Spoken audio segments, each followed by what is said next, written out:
नमस्कार दोस्तों, स्वागत है आपका अपनी YouTube channel Veeru Dwivedi education hub पर। उम्मीद करता हूं कि आप बेहतर होंगे, स्वस्थ और खुशहाल होंगे डियर। जितने भी लोग चैनल पर पहली बार विजिट कर रहे हैं, सब्सक्राइब करें, वीडियो को लाइक और शेयर करना ना भूलें। आज हम बात करेंगे मनोविज्ञान और पर्यावरण के मिले जुले क्वेश्चनों का। ये 30 प्रश्नों का प्रैक्टिस सेट है डियर, जो कि आगे आने वाला यूपी टेट हो या सी टेट हो या सुपर टेट हो या शिक्षक भर्ती से संबंधित कोई भी प्रिपरेशन आप कर रहे हैं, तो ये वीडियो सिर्फ और सिर्फ आपके लिए है डियर। तो आइए शुरू करते हैं।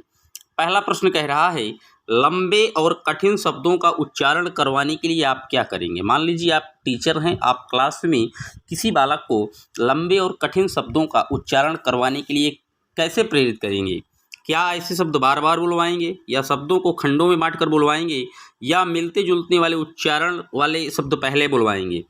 तो हम बार बार तो बुलवाएंगे ही, साथ में शब्दों को खंडों में बांटकर भी बुलवाएंगे। जैसे कोई बड़ा शब्द है तो उसको दो भागों में खंडों में काट कर जब हम उसे बोलने के लिए प्रेरित करेंगे डियर, तो वो उस चीज़ को, उस कठिन उच्चारण को सीख जाएगा डियर। तो डी ऑप्शन एकदम करेक्ट है। बात करते हैं अपने अगले प्रश्न की।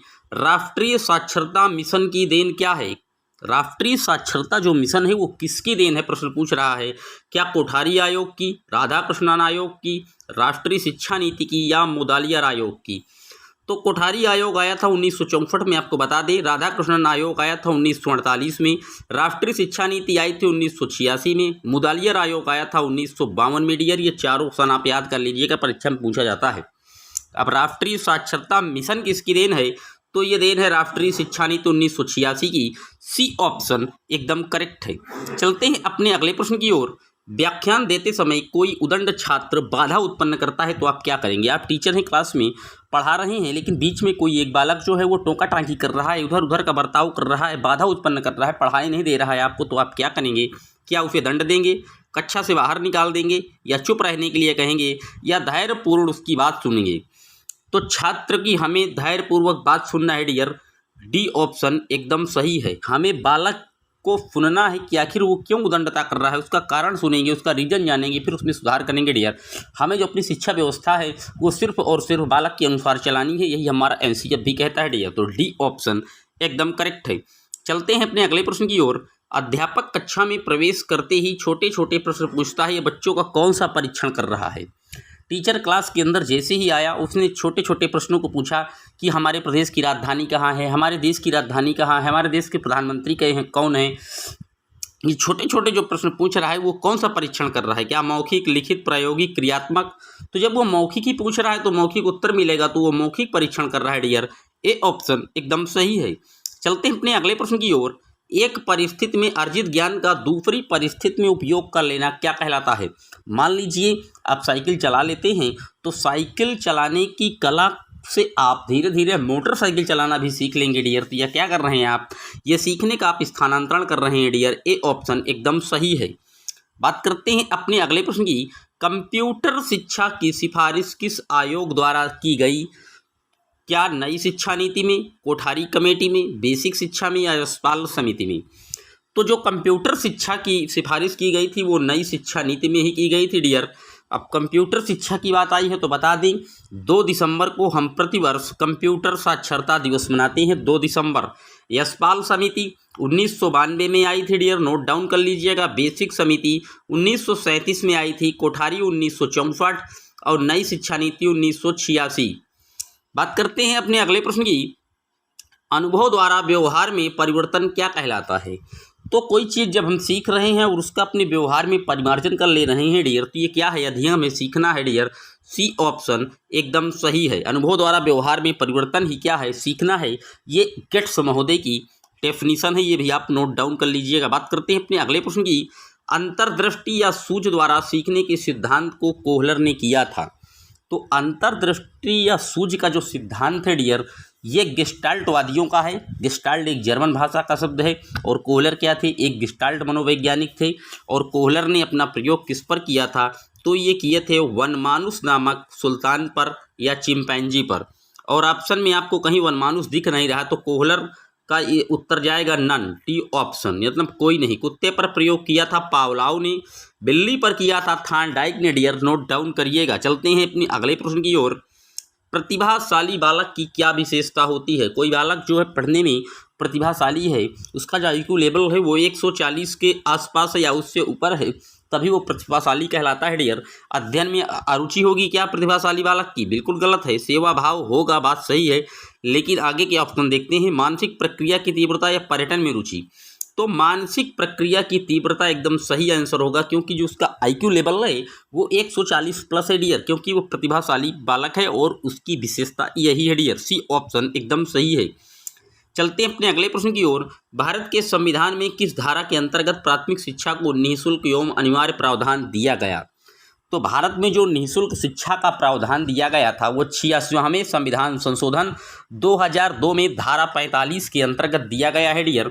6 से 14 वर्ष तक के बालक को फ्री एंड कंपलसरी एजुकेशन मुहैया कराना। तो धारा 45 सी ऑप्शन में दिख रहा है, यही इसका एकदम सही जवाब है। चलते हैं अपने अगले प्रश्न की ओर। निम्न में से किस विधि का उपयोग स्मृति मापन के लिए नहीं किया जाता? स्मृति मापन की बात आई है डियर, तो क्या प्रत्याहान विधि नहीं की जाएगी, या तार्किक, या पहचान, या पुनः पहचान? तो स्मृति का जो संबंध है वो डियर वो तार्किक विधि से नहीं है। तार्किक विधि का जो इसका चरण है वो स्मृति में नहीं आता, बल्कि प्रत्याहान भी आते हैं, पहचान भी आते हैं और पुनः सीखना भी। ये स्मृति के जो है पार्ट होते हैं डियर, मेमोरी के ये और चरण हैं। तो बी ऑप्शन एकदम सही है। चलते हैं अपने अगले प्रश्न की ओर। प्रासंगिक अंतर्बोध परीक्षण यानी कि TAT, जिसे हम थेमेटिक अपरसेप्शन टेस्ट भी कहते हैं, का विकास डैश डैश द्वारा किया गया था? क्या साइमंड द्वारा, या होल्ट्जमैन के द्वारा, या मरे के द्वारा, या बैलक के द्वारा? तो TAT का जो प्रयोग है डियर उसका सबसे पहले बात मरे और मॉर्गन ने की थी कि कब ने 1935 में। और अगर पूछ ले आपसे CAT तो इसकी बात बैलक ने की थी, नोट डाउन रख लीजिएगा, दोनों में अंतर है। चलते हैं अपने अगले प्रश्न की ओर। निम्न में से किस कारण से बालक में कुंठा जन्म लेती है? क्या व्यक्तिगत अक्षमता के फलस्वरूप, प्रोत्साहन के अभिभावक के परिणाम स्वरूप, या भी प्रेरकों के संघर्षों के फलस्वरूप, या इनमें से कोई नहीं? तो बालक में कुंठा तभी जन्म लेगी डियर जब आप मान लीजिए टीचर हैं, क्लास में पढ़ा रहे हैं और कोई बालक को प्रश्न नहीं आते हैं, तो आपने उसको टोक दिया कि यार तुम भी पढ़ा करो, या कह दिया कि देख लो बगल में कैसा है, तो उसमें कहीं ना कहीं जब आप उसको सही से मोटिवेट नहीं कर पाते हैं डियर, तो वो बालक कुंठा का शिकार हो जाता है व्यक्तिगत अक्षमता के फलस्वरूप। ए ऑप्शन एकदम सही है। बात करते हैं अपने अगले प्रश्न की। मनोविज्ञान का शिक्षा के क्षेत्र में सबसे बड़ा योगदान क्या है? क्या विषय केंद्रित शिक्षा मनोविज्ञान कहती है, या शिक्षक केंद्रित, या क्रिया केंद्रित, या बाल केंद्रित? तो आपको पता ही है कि बाल मनोविज्ञान जो शिक्षा का क्षेत्र का सबसे बड़ा योगदान है वो चाइल्ड सेंटर्ड एजुकेशन की बात करता है, यानी कि बाल केंद्रित शिक्षा। अब बात बाल केंद्रित शिक्षा की आई है तो बता दें, विश्व में बाल केंद्रित शिक्षा के जो जनक हैं, समर्थक हैं, वो जॉन डीवी माने जाते हैं। लेकिन अगर भारत में बाल केंद्रित शिक्षा के जनक की बात पूछ ले तो आप गीजू भाई बधेका का नाम याद कर रखिएगा। चलते हैं अपने अगले प्रश्न की ओर। कक्षा शिक्षण में पाठ्य प्रस्तावना सोपान सीखने के किस नियम पर आधारित है? क्या तत्परता के नियम पर, प्रभाव के नियम पर, सादृश्यता, या साहचर्य के नियम पर? तो जब कक्षा शिक्षण में आप लेसन प्लान बनाते हैं और लेसन प्लान में योजना के बाद जो प्रस्तावना आती है पाठ की, वो जो है निर्धारित करता है किस नियम पर? तो वो तत्परता के नियम पर निर्धारित करता है, जो कि एडवर्ड एल थॉर्नडाइक का मुख्य नियम है। बी ऑप्शन एकदम सही है। चलते हैं अपने अगले प्रश्न की ओर।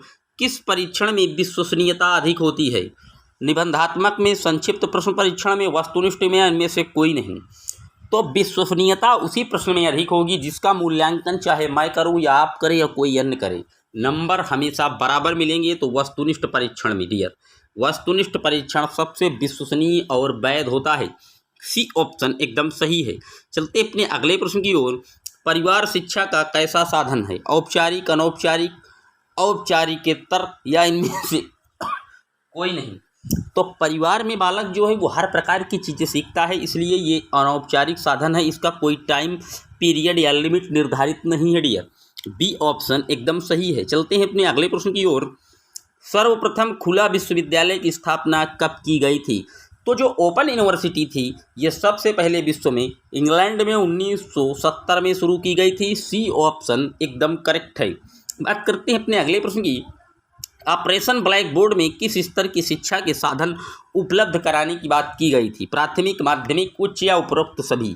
तो जो ऑपरेशन ब्लैक बोर्ड है डियर, ये आया था 1987 में।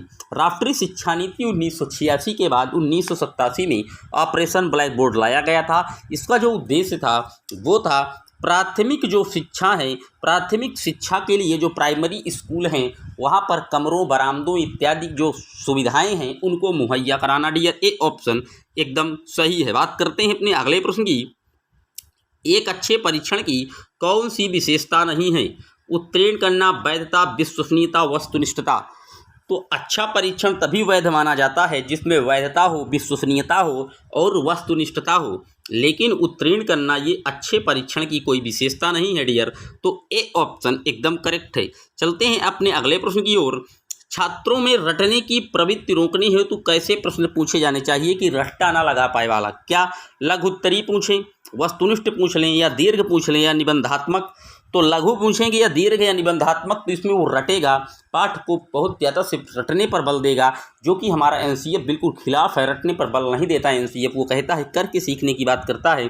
तो बी ऑप्शन जो आप वस्तुनिष्ठता देख रहे हैं यही इसका एकदम सही जवाब है। चलते हैं अपने अगले प्रश्न की ओर। पौधे के विभिन्न भागों के शिक्षण हेतु क्या आवश्यक है? मान लीजिए आप किसी पौधे के विभिन्न भागों का जो है पार्टिकुलर पढ़ना चाहते हैं, उसके बारे में एक एक पॉइंट को तो आप क्या करेंगे? पाठ्य पुस्तक से पढ़ेंगे या श्यामपट्ट से पढ़ेंगे या पौधे का अवलोकन करेंगे या पौधे का चित्र देख लेंगे? तो किसी चीज़ का जब हम प्रत्यक्ष अवलोकन करेंगे डियर तभी ज़्यादा समझ में आएंगे। पर्यावरण यही कहती है हमारी कि पौधे का अवलोकन करिए, उसके एक एक पॉइंट को चेक करिए, तभी आप प्रत्यक्ष अवलोकन से ज़्यादा सीख पाएंगे। तो सी ऑप्शन एकदम करेक्ट है। चलते हैं अपने अगले प्रश्न की ओर।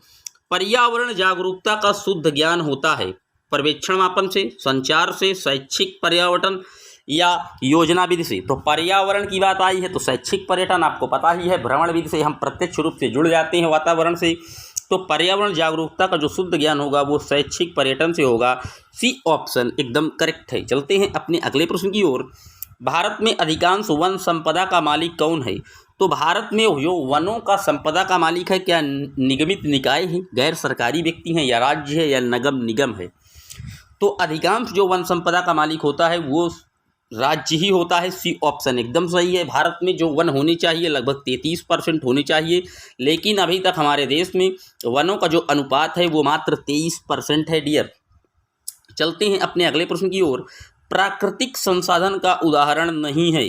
जल, ऊर्जा, भूमि, इमारतें। तो जल भी प्राकृतिक संसाधन है, ऊर्जा भी जो है प्राकृतिक संसाधन है, भूमि भी है, लेकिन इमारतें कोई प्राकृतिक नहीं बल्कि एक भौतिक संसाधन है। तो डी ऑप्शन एकदम करेक्ट है। बात करते हैं आज के अगले और अंतिम प्रश्न की। सौरमंडल में कितने ग्रह हैं? तो सौरमंडल में प्रेजेंट टाइम में कुल 8 ग्रह हैं डियर। पहले 9 ग्रह हुआ करते थे, लेकिन 24 अगस्त 2006 को प्लूटो को ग्रहों की श्रेणी से अंतर्राष्ट्रीय खगोलीय संगठन ने बाहर कर दिया था डियर। तो अब प्लूटो को ग्रहों की श्रेणी में नहीं रखा गया है और इसे अब हम एक छोटा या बौना ग्रह के नाम से जानते हैं डियर। तो सी ऑप्शन एकदम करेक्ट था। ये थे बाल मनोविज्ञान और पर्यावरण से संबंधित 30 महत्वपूर्ण प्रश्नों का प्रैक्टिस सेट।